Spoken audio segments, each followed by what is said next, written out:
Hello student, I hope आप सभी की पेट की तैयारी बहुत अच्छी चल रही होगी। मैंने आपको भारतीय इतिहास का पहला टॉपिक सिंधु घाटी की सभ्यता वो इसी चैनल पे पढ़ा रखा है और उसके लगभग 18 क्वेश्चन करा दिए हैं।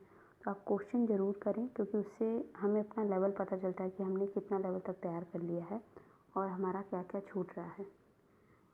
तो हम आज सेकंड टॉपिक पढ़ेंगे जो कि है वैदिक सभ्यता।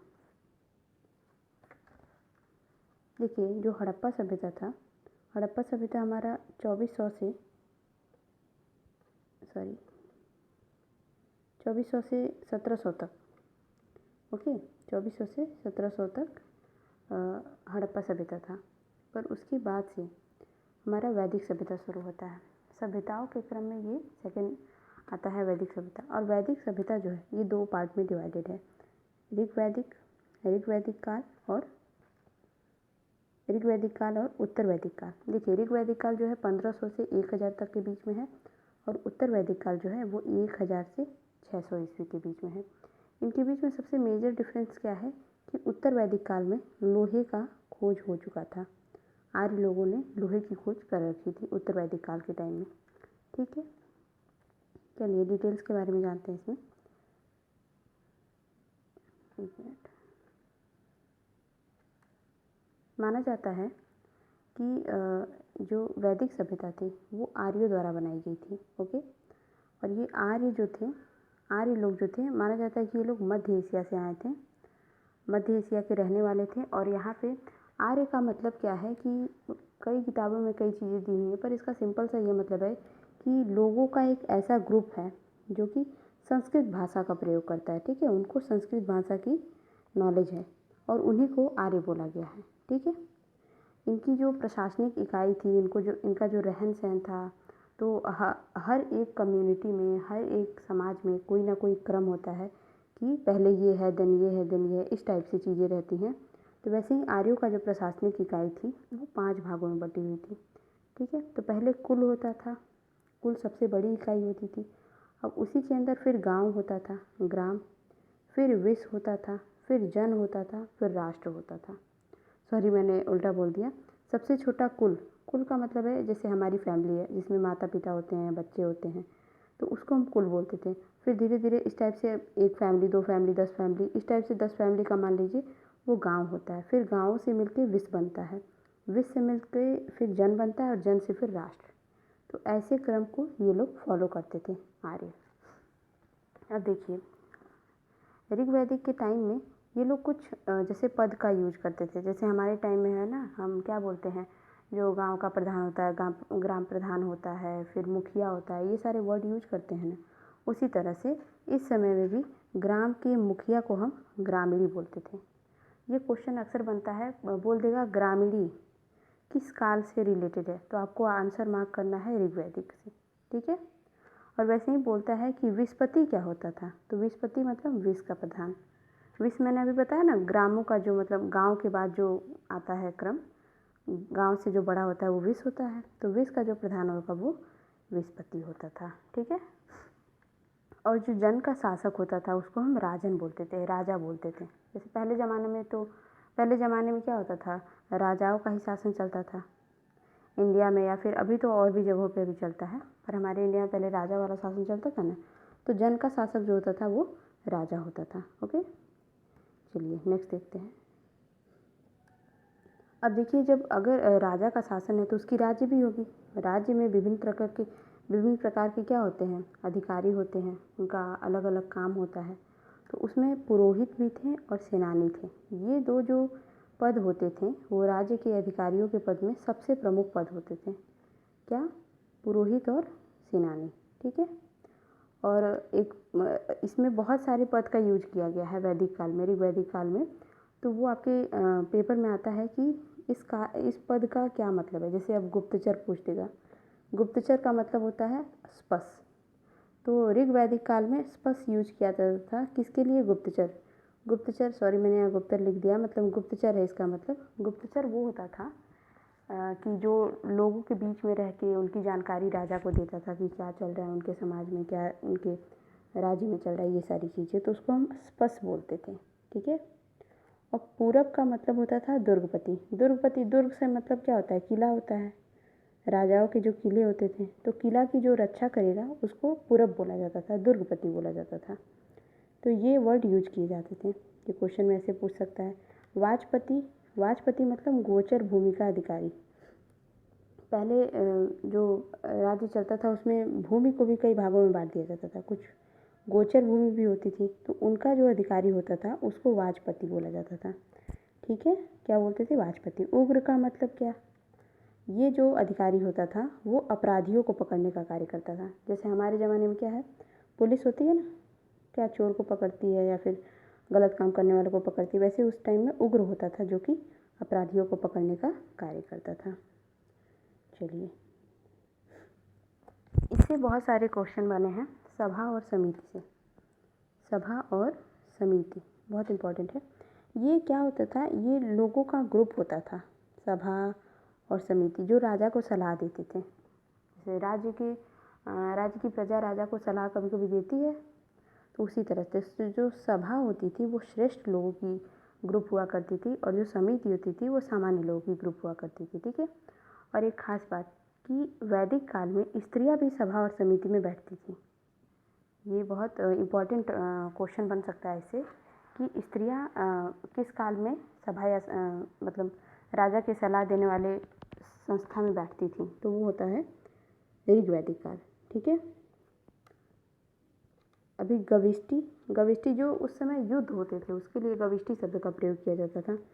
तो और गविष्टि का एक और मतलब होता है गायों की खोज, क्योंकि आपको मालूम होगा कि वैदिक काल में गायों का बहुत बड़ा महत्व था। इतना महत्व था कि जो राजा होते थे वो अगर किसी पुजारी को या पंडित को अगर वो पूजा वूजा कराते थे तो उनको बहुत सारी गाय दान में दे देते थे। तो गायों का बहुत महत्व था उस ज़माने में। माना जाता था जिसके पास बहुत ज़्यादा गायें हैं वो सबसे अमीर आदमी है। ठीक है, तो गाय का बहुत ज़्यादा महत्व हुआ करता था वैदिक काल में। एक 10 राग युद्ध हुआ था उस टाइम। इसका जो हमको उल्लेख मिलता है वो ऋग्वेद के 7वें मंडल में। ऋग्वेद जो है, हमारे 4 वेद हैं ना, ऋग्वेद, अथर्ववेद, सामवेद और यजुर्वेद। तो इन चारों वेदों में एक जो ऋग्वेद हमारा जो सबसे पुराना वेद है उसके 7वें मंडल में दसराग युद्ध का उल्लेख मिलता है। दसराग युद्ध जो है पुरुषड़ी नदी, अब ये क्वेश्चन बताया है पुरुषड़ी नदी आज के आधुनिक युग में कौन सी नदी है, तो रावी नदी है। रावी नदी को पुरुषड़ी नदी उस टाइम लोग बोलते थे। तो पुरुषड़ी नदी के किनारे ही दसराग युद्ध हुआ था। ठीक है, और इसमें कौन जीता था, तो राजा सुदास। राजा सुदास जो है दसराग युद्ध में जीते थे। ठीक है, ऋग्वेद में उपनिषद, महापुराण और वेदांग, ये तो बहुत मतलब इससे तो इतने क्वेश्चन बने हैं। देखिए, तो पूछता है क्या कि उपनिषद की संख्या कितनी है, तो आपको पता होना चाहिए 108। महापुराण की संख्या कितनी है, 18। वेदांग कितने हैं, 6। ठीक है, तो ऋग्वेद के ये 3 फेमस पार्ट हैं जो बहुत ज़्यादा क्वेश्चन इससे बनते हैं कि उपनिषद की संख्या 108 है, महापुराण की 18, वेदांग की 6। ओके, अभी देखिए ऋग्वेद के टाइम में ही वर्ड आ गया था। ब्राह्मण, क्षत्रिय, वैश्य, शूद्र, जो हमारे हिंदू समाज में जो ये वर्ड सिस्टम चलता है ये ऋग्वेद से ही स्टार्ट हुआ था, मतलब वैदिक काल से ही स्टार्ट हुआ था। और इसका जो, अब जैसे ऋग्वेद में मैंने बताया कि 7वें मंडल में दसराग युद्ध है। ठीक है, उसी तरह से ये वर्ड शब्द का प्रयोग किस मंडल में यूज हुआ है, तो वो 10वें मंडल में यूज हुआ है। ठीक है, 10वें मंडल में यूज हुआ है इसका। ठीक है, और 10वें मंडल के पुरुष सूक्त में इसका यूज हुआ है। पूछता है क्वेश्चन कि वर्ड, ये जो वर्ड है, वर्ड के आधार जो है ब्राह्मण, क्षत्रिय, वैश्य, शूद्र, ये किस मंडल में है, तो आपको आंसर मार्क करना है 10वें मंडल में। ठीक, चलिए, अब महर्षि कणाद, ऐसा नहीं था कि भारत में केवल शास्त्र या फिर यही सारी चीज़ें चलती थी। हमारे मतलब उस टाइम में हमारे यहाँ रिसर्चर भी थे, साइंटिस्ट भी थे, एज यू नो कि जैसे आर्यभट्ट हैं हमारे, मतलब शून्य की खोज जिन्होंने की, उसी तरह से महर्षि कणाद थे जिन्होंने भारतीय परमाणुवाद के बारे में बताया था, और इनको भारतीय परमाणुवाद का जनक बोला जाता है, मतलब एटॉमिक स्ट्रक्चर के बारे में इन्होंने बताया था। ठीक है, तो आपको याद रखना है कि भारतीय परमाणुवाद का जनक कौन है, तो महर्षि कणाद। ओके, अब कुछ कुछ टर्म यूज होते थे ऋग्वेद में, ऋग्वेद में बार बार बोल देती हूँ, वैदिक काल। वैदिक काल में कुछ कुछ टर्म यूज होते थे, जैसे अमाजु। अमाजु का मतलब जीवन भर अविवाहित रहने वाली स्त्री को अमाजु बोलते थे। अब क्वेश्चन में ऐसे दे देगा, अमाजु का मतलब है ऐसी स्त्री जो युद्ध में भाग लेती थी, ऐसी स्त्री जो शिक्षा ग्रहण करती थी, ऐसी स्त्री जो जीवन भर विवाह नहीं करती थी। तो आपको सही आंसर मार्क करना है कि अविवाहित रहने वाली स्त्री जीवन भर, जिसको अमाजु कहा जाता था। ठीक है। अब देखिए, खास बात यह है कि इसमें वैदिक काल की सबसे खूबसूरती यही दिखती है कि उस समय स्त्रियां शिक्षा ग्रहण करती थीं, स्त्रियां वाद विवाद करती थीं और स्त्रियों को सभा और समिति में बैठने का अधिकार था। अब देखिए, स्त्रियां शिक्षा ग्रहण करती थी और इसमें कुछ ऋग्वेद में ऐसी स्त्रियों के बारे में बताया भी गया है, जैसे लोपामुद्रा, विश्वास, घोषा, सिक्ता, अपाला। अपाला और लोपामुद्रा तो बहुत पूछता है। अपाला, घोषा, लोपामुद्रा, सिक्ता, विश्वास, ये आपको एकदम जबान पे रटी चाहिए कि हाँ, इससे आ जाए तो हमको पता हो कि ये ऋग्वेद की। ऐसे पूछ देगा ये ऋग्वेद में लिखा हुआ है कि अथर्ववेद में है कि सामवेद में, यजुर्वेद में, तो आपको याद होना चाहिए ये ऋग्वेद में लिखा हुआ है। ठीक है। अब कुछ और टर्म इसमें प्रचलित थे, जैसे पड़ी। पड़ी का अर्थ क्या होता था? ऐसा व्यक्ति जो व्यापार के लिए दूर दूर जाता था। ठीक है। उस ज़माने में जो व्यापार का कार्य करता था, जो व्यापारी होता था, व्यापार के लिए दूर दूर जाता था, उसको पड़ी बोला जाता था। और उस समय वस्तु विनिमय प्रणाली चलती थी, मतलब रुपए पैसे तो होते नहीं थे, इस टाइप से पैसे रुपए तो होते नहीं थे। वो लोग तो क्या करते थे, एक वस्तु देते थे और एक वस्तु उसके बदले मतलब खरीदते थे। ठीक है। तो उसको वस्तु विनिमय प्रणाली बोलते थे। तो वो लोग वस्तु विनिमय प्रणाली का यूज करके अपना मार्केट सिस्टम चलाते थे वैदिक काल के लोग।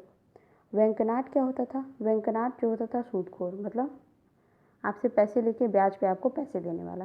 ठीक है। जैसे आज हमारा बैंक है, तो उस समय व्यंकनाट होता था, सूदखोर होता था। ठीक है। अब ऋग्वेद में पूछता है कि ऋग्वेद के समय की सबसे पवित्र नदी कौन सी थी? तो वो सरस्वती थी, जो इस वक्त शायद सूख चुकी है। तो सरस्वती जो है वो ऋग्वेद की सबसे पवित्र नदी। और पूछता है क्या गंगा का एक भी बार उल्लेख मिला है ऋग्वेद में? तो बिल्कुल मिला है, गंगा का एक बार उल्लेख मिला है और यमुना का 3 बार उल्लेख मिला है। देखिए, इससे क्वेश्चन एकदम फैक्ट वाले बन जाते हैं, तो आपको बिल्कुल ध्यान रखना है। और भी कुछ इम्पोर्टेंट है, 1 मिनट। अब ऋग्वेद की खासियत देखिए, क्योंकि मैंने अभी बताया था कि ऋग्वेद नहीं, वैदिक काल की जो आधारशिला है, वैदिक काल को बनाया जिसने, वैदिक काल में जिन लोगों का सबसे ज़्यादा बोलबाला था वो कौन थे? वो आर्य थे। ठीक है। वो आर्य थे। तो आर्य, अब आर्यों के बारे में हम देख लेते हैं, ये लोग कैसे थे, क्या रहन सहन था इनका। तो पहली बात तो ये लोग पितृ प्रधान थे। ठीक है। पितृ प्रधान मतलब यहाँ पे जो पिता होता था वो मुखिया होता था, और ये लोगों की सबसे छोटी इकाई क्या होती थी? परिवार होती थी। ठीक है। 1 मिनट, सॉरी। तो ऋग्वेद की सबसे छोटी इकाई क्या होती थी? परिवार। परिवार जिसको कुल भी बोला जाता था। ठीक है। कुल। और इसका जो मुखिया होता था वो, अगर पितृ प्रधान है तो पिता ही होगा, तो पिता होता था इसका मुखिया। ठीक है। और इनको पिता को हम कुलब भी बोलते थे, क्योंकि मुखिया का एक तरह से पर्यायवाची आप समझ सकते हैं, इस तरह से याद कर सकते हैं। ठीक है। और वैदिक काल की जो खास बात है कि इसमें बाल विवाह या पर्दा प्रथा जैसी कोई भी बेकार की चीज़ें नहीं चलती थी।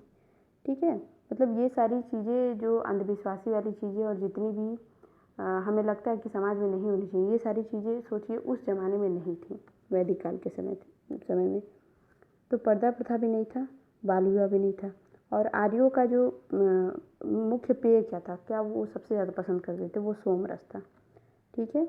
और वो 3 प्रकार के वस्त्र का यूज करते थे। ये पूछता है बहुत बार, वास, अधिवास, उषडीस। ठीक है। वास, अधिवास और उषडीस का यूज करते थे वो लोग। ठीक है।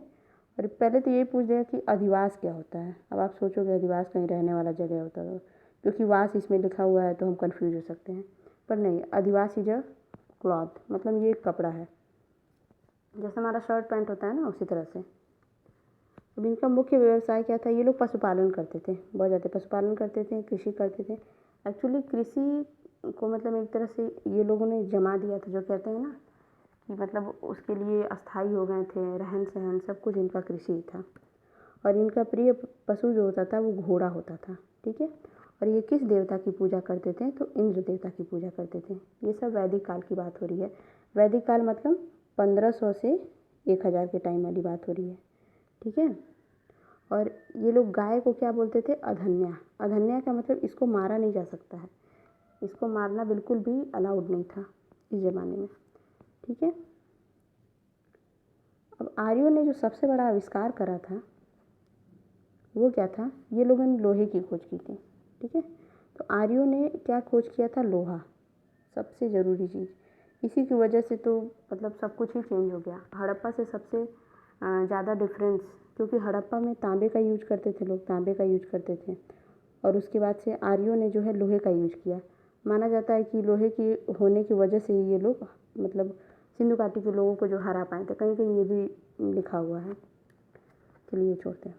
तो आर्यों ने लोहे की खोज की थी, और लोहे को क्या बोलते हैं, श्याम अयस। कभी कभी क्वेश्चन पूछ सकता है कि श्याम अयस क्या है। अब ऑप्शन में दे देगा लोहा है, तांबा है, टिन है, ठीक है। तो आपको क्या मार्क करना है, लोहा है। तो श्याम अयस इज व्हाट, तो लोहा। और तांबे को क्या बोलते थे, लोहित अयस बोलते थे ये लोग, ठीक है। श्याम का मतलब क्या होता है, काला। तो लोहा कैसा होता है, काला होता है। तो इससे आप याद कर सकते हैं कि श्याम को मतलब लोहे को श्याम अयस और तांबे को लोहित अयस बोलते थे, ठीक है। आगे देख लेते हैं। उत्तर वैदिक का, अब देखिए ऋग्वैदिक काल के हमने लगभग सारे फैक्ट कवर कर लिए हैं, ठीक है। और एक बात मैं और बोल देती हूँ कि जो फैक्ट अगर रह जा रहे हैं तो वो इसके बाद मैं अभी क्वेश्चन कराऊंगी, 18-20 क्वेश्चन का मतलब कराऊंगी। तो उसमें आपको जितने भी फैक्ट रह गए होंगे इस वीडियो के अलावा वो सब मैं उसमें कवर कर दूँगी, तो आप क्वेश्चन ज़रूर करें। तो उत्तर वैदिक काल में जो गोत्र कहते हैं ना, गोत्र क्या है या फिर ये सब चीज़ें, तो गोत्र शब्द जो है इसी काल से प्रचलित हुआ था, उत्तर वैदिक काल से।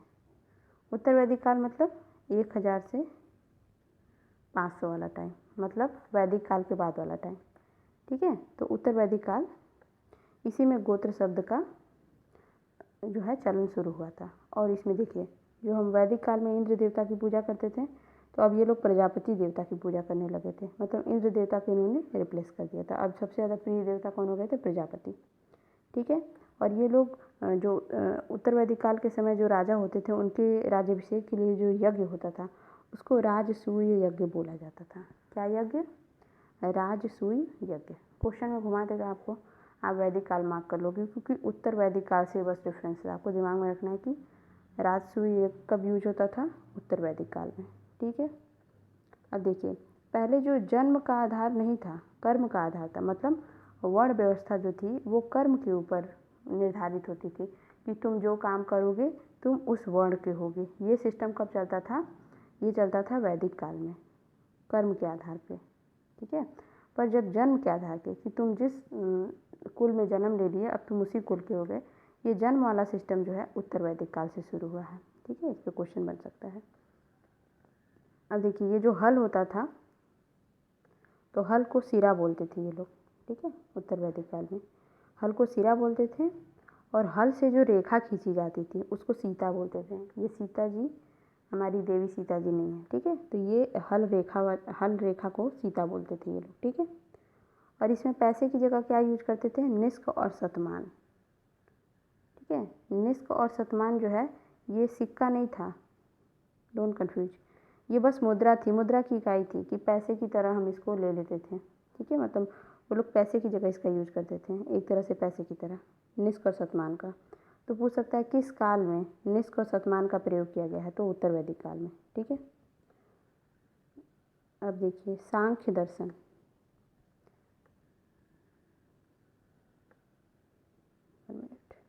सांख्य दर्शन ये हमारा सबसे प्राचीनतम दर्शन है, ठीक है। सबसे पूछ सकता है सबसे पुराना दर्शन कौन सा है, ऑप्शन लगा देगा और उसमें सांख्य दर्शन आपको मार्क करना होगा। तो सांख्य दर्शन सबसे पुराना दर्शन है, और इसमें टोटल 25 फैक्ट मतलब 25 तत्व थे, और उसमें से जो पहला तत्व था वो प्रकृति था, ओके।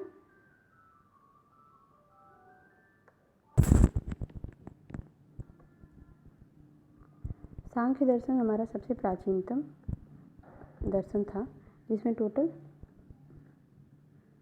25 तत्व थे, ये भी पूछ सकता है। और पहला तत्व उसका नाम प्रकृति था। ठीक है, ये क्वेश्चन बहुत बार पूछा है। सत्यमेव जयते किस उपनिषद से लिया गया है? तो ये मुंडोक उपनिषद से लिया गया है। ठीक है, और गायत्री मंत्र का उल्लेख किस में मिलता है? ऋग्वेद में मिलता है। और गायत्री मंत्र जो है किस देवता से रिलेटेड था? तो वो संवृत्ति देवता से रिलेटेड था। ठीक है, और गायत्री मंत्र की रचना भी पूछता है। गायत्री मंत्र की रचना किसने करी थी? तो विश्वामित्र ने। ठीक है, गायत्री मंत्र के बारे में 4 फैक्ट है कि ये किस देवता के लिए था? संवृत्ति देवता के लिए, और ऋग्वेद में इसकी रचना हुई थी। और इसकी रचना किसने की थी? तो वो विश्वामित्र ने की थी। ओके, चलिए महाकाव्य, ये क्वेश्चन देखिए कि सबसे फेमस महाकाव्य या सबसे प्राचीन महाकाव्य कौन से? तो एक महाभारत है और रामायण है, एज यू नो। और महाभारत हमारा सबसे पुराना ये महाकाव्य माना जाता है और सबसे बड़ा, विश्व का सबसे बड़ा महाकाव्य माना जाता है महाभारत को। और इसका पुराना नाम था जय संहिता। ठीक है, तो इसे एक आधा क्वेश्चन बन सकते हैं। 3 फैक्ट हैं इसके बारे में कि सबसे पुराना महाकाव्य और विश्व का सबसे बड़ा महाकाव्य कौन है? तो महाभारत है और इसका पुराना नाम है जय संहिता। और दूसरा महाकाव्य है रामायण। अब देखते हैं, जैसे अभी मैंने सांख्य दर्शन बताया था, तो सांख्य दर्शन सबसे प्राचीन दर्शन हो गया। उसी तरह से वेदांत दर्शन है। वेदांत दर्शन का मौलिक ग्रंथ ब्रह्म सूत्र या वेदांत सूत्र। अब वेदांत दर्शन है तो वेदांत सूत्र इसका मौलिक होगा, ये तो इससे याद हो सकता है। पर ब्रह्म सूत्र थोड़ा नाम अलग है, तो इसको थोड़ा दिमाग में रखिएगा कि वेदांत दर्शन का मौलिक ग्रंथ क्या है? वो है ब्रह्म सूत्र। और इसकी खोज किसने करी थी? बद्रायण ने। रचना इसकी जो है बद्रायण ने की थी। अब हम देख लेते हैं ऋग वैदिक काल में जो नदियाँ यूज होती थी। ठीक है, नदियाँ जो थी उनके जो पुराने नाम क्या थे? ऋग्वेद में उनको क्या कहा जाता है? तो अभी हम क्या उससे बोलते हैं ये हम देख लेते हैं। जैसे पहले कुब्र नदी जो थी उसको हम इस वक्त कुर्रम बोलते हैं, ये अफगानिस्तान में इस वक्त है। तो कुब्र नदी जो थी पहले की, उसको हम कुर्रम बोलते हैं अभी। कुबा नदी जो है काबुल में है, इसको काबुल बोलते हैं। ये काबुल तो जगह भी है अफगानिस्तान में, आपको मालूम होगा।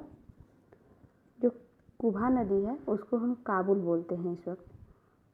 और जो वितस्ता नदी है उसको हम झेलम बोलते हैं। झेलम कहाँ है? जम्मू कश्मीर में इस वक्त। तो इसको हम इस वक्त तो झेलम बोलते हैं और उस वक्त क्या बोलते थे? वितस्ता। ठीक है, और हम चिनाब नदी जो है इस वक्त, इसको हम अस्किनी बोलते थे पहले। उस प्राचीन ज़माने में हम इसको अस्किनी बोलते थे। और जो रावी नदी है उसको हम क्या बोलते थे? परुष्णी। रावी नदी याद आया? इसी के किनारे तो दशराग युद्ध हुआ था ना। कौन जीता था उसमें? सुदास, राजा सुदास जीते थे, जो रावी नदी के किनारे युद्ध हुआ था। ठीक है, अब हम देख लेते हैं सतलज नदी। सतलज नदी जो अभी हमारा है उसको हम क्या बोलते थे उस जमाने में? शतुद्री। ठीक है, देखिए विपाशा, व्यास नदी। व्यास नदी इसको हम क्या बोलते थे पहले? विपाशा। विपाशा याद हो जाएगा आपको। तो व्यास नदी जो थी उसको हम विपाशा बोलते थे तभी। गंडक नदी जो थी उसको सदानीरा बोलते थे। घग्गर नदी जो है उसको दृशधती बोलते थे। और गोमल जो है इस वक्त उसको गोमती बोलते थे। स्वात को सुवस्तु बोलते थे। ठीक है, ओके। अभी ऋग्वेद में हमने जो ऋग्वैदिक काल में या वैदिक काल में जो भी नदियाँ थी वो तो हमने पढ़ ली। अभी ऋग्वैदिक काल में जो देवता थे वो किस लिए फेमस थे, किस चीज़ के लिए उनकी पूजा की जाती थी वो जान लेते हैं। तो जो इंद्र देवता थे उनकी पूजा हम युद्ध से पहले करते थे जीत के लिए और बारिश कराने के लिए। ये तो अभी भी हम जानते हैं कि इंद्र देवता की पूजा जो है बारिश के लिए करते हैं। ठीक है, और जो अग्नि देवता थे ये एक तरह से फ़ोन का काम करते थे, मतलब कि एक तरह से मध्यस्थता थे, मध्यस्थता करते थे। मतलब देवता और मनुष्य, मतलब हमारी बातें, मनुष्यों की बातें जो है वो देवों के पास ले जाते थे, भगवान के पास ले जाते थे, ऐसा मानना था। तो ये मध्यस्थता करने वाले देव थे अग्निदेव। और वरुण देव क्या करते थे भाई? वरुण देव किसके लिए फेमस थे? तो वरुण देव जो थे वे पृथ्वी, समुद्र, इसके रचनाकार और विश्व के नियम को मतलब रेगुलेट करने वाले, दिन रात के कर्तव्य धर्ता और सत्य के प्रतीक माने जाते थे। और ऋतु परिवर्तन मतलब समझ लीजिए इसमें पूरा का पूरा जलवायु कवर हो जा रहा है। वरुण देवता, और इनका नाम भी वरुण से क्या आप समझ रहे हैं, हवा, वही चीज़ है। तो इससे आपको याद रहेगा ये।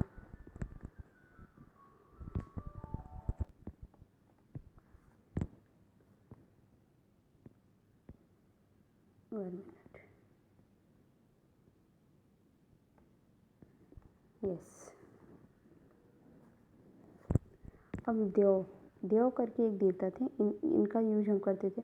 ये आकाश देवता थे, सॉरी मैं बार बार यूज बोल दे रही हूँ, पर ये जो थे एक तरह से जो प्रतीक थे एक तरह से आकाश के, ठीक है। और ये सबसे प्राचीन देवता माने जाते हैं। सोम देवता थे, ये वनस्पति के देवता थे। उषा जो थे, उषा भगवान की पूजा हम क्यों करते थे, उषा भगवान की पूजा हम करते थे प्रगति के लिए, उत्थान के लिए, अपने जो है प्रोग्रेस के लिए, ठीक है। और अश्विन देवता की पूजा हम विपत्ति को, मतलब हमारे ऊपर कोई दुख आ गया तो उसको हरने वाले, ठीक है, हमारे दुख को हरने के लिए हम अश्विन देवता की पूजा करते। तो पूषण ये पशुओं के देवता थे, ठीक है, नाम से भी थोड़ा थोड़ा आप मैच कर लोगे। तो पूषण देवता जो थे ये पशुओं के देवता थे। विष्णु भगवान जो थे ये तो पालनहार है, इनके बारे में कौन नहीं जानता। तो ये विश्व के संरक्षक थे, पालनहार थे। और मारुत भगवान की पूजा हम आंधी तूफान ये सारी चीज़ों में हम मतलब कोई ऐसी उसके लिए इनको याद किया जाता था, ठीक है। आई होप आपको चीज़ें समझ में आई होंगी। एक बार देख लेते हैं। आप देखिए बहुत सारा टर्म है, बहुत सारी ऐसा लग रहा होगा कि क्या क्या पढ़ना पड़ रहा है, पर आप बस रिवीजन करिए, रिवीजन पे जितना हो सके फोकस करें।